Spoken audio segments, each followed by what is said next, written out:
Hello guys, ഇനി ഞാൻ ചെയ്യാൻ പോണത് എങ്ങനെയാണ് ഒരു കമന്റ് ഇടാന്നാണ്. ഞാനിപ്പോൾ പാരഗ്രാഫ് ടാഗ് പറഞ്ഞിട്ടുണ്ട്. ഇതിനകത്തേക്ക് ഞാനൊരു എക്സാമ്പിൾ ആയിട്ട് ഒരു പാരഗ്രാഫ് ടൈപ്പ് ചെയ്ത് ഇനി നമുക്ക് അത് പാരഗ്രാഫിനെ സെക്ഷൻ എന്നും പറയില്ലേ, ഇത് സെക്ഷൻ ടൈപ്പ് ചെയ്തിട്ട് കൺട്രോളും കെ പിന്നെ പെട്ടെന്ന് സി, അപ്പോൾ ഇതേപോലെ കമന്റ് ആവും. അപ്പോൾ ഇനി മുകളിലൊരു ഹെഡർ ടാഗ് ഇടാം കേട്ടോ. അപ്പോൾ ആദ്യം ഹെഡർ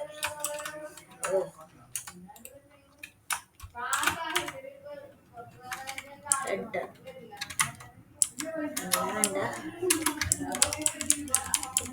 ഒരു ടെക്സ്റ്റ് ടൈപ്പ് ചെയ്യാനുള്ള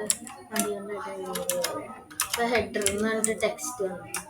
എന്നിട്ട് അതിനെ ഫുള്ള് സെലക്ട് ചെയ്തിട്ട് കൺട്രോൾ കെ സി, ഇതിൻ്റെ അകത്ത് ഒരു എച്ച് ഉണ്ടാവില്ല,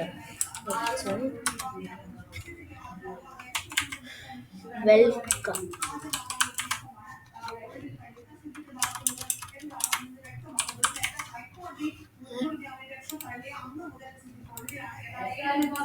ഞാൻ ഇപ്പൊ നിനക്ക് ഇങ്ങനെയല്ലേ കാണാൻ പറ്റുന്നത്. ഇപ്പൊ ഇത് കഴിഞ്ഞു, ഇനിയും വേറെ കാര്യം പഠിപ്പിച്ചുതരാം. എങ്ങനെയാണ് ഇതിൻ്റെ അകത്തേക്ക് ഒരു ഇമേജ് വരുത്താന്ന്.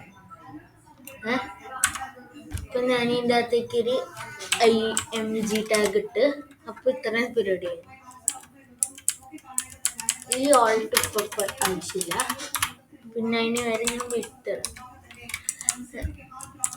ഈ SRCയുടെ സ്ഥലത്ത് ഇതിൻ്റെ അകത്ത് കൺട്രോൾ സ്പേസ് ഞാൻ ഇട്ട ഫോട്ടോ വന്നിട്ടുണ്ട് വിത്ത് 1000 കൊടുക്കുക. നടപ്പ് വലുതായില്ലേ ഫോട്ടോ. പിന്നെ വേറൊരു പ്രത്യേകത, നമുക്ക് കുറച്ച് സൈസ് കുറയ്ക്കാം. 100 മതി, ഒരു 100 തന്നെ ധാരാളം. 100 ഉണ്ട്, 500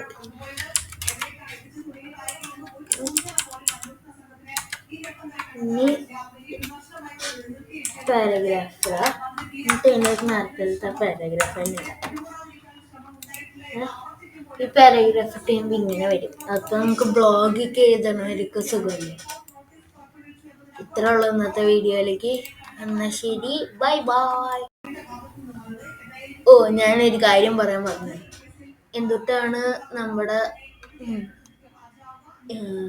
ആട്രിബ്യൂട്ട്സ് എന്ന് പറയട്ടെ, ഈ സോഴ്സ് ഒരു ആട്രിബ്യൂട്ടാണ്. SRC എന്ന് പറയുന്ന സോഴ്സ് ആയിട്ട്, ഈ സോഴ്സ് ഒരു ആട്രിബ്യൂട്ടാണ്, ഈ വിത്ത് ഒരു ആട്രിബ്യൂട്ടാണ്.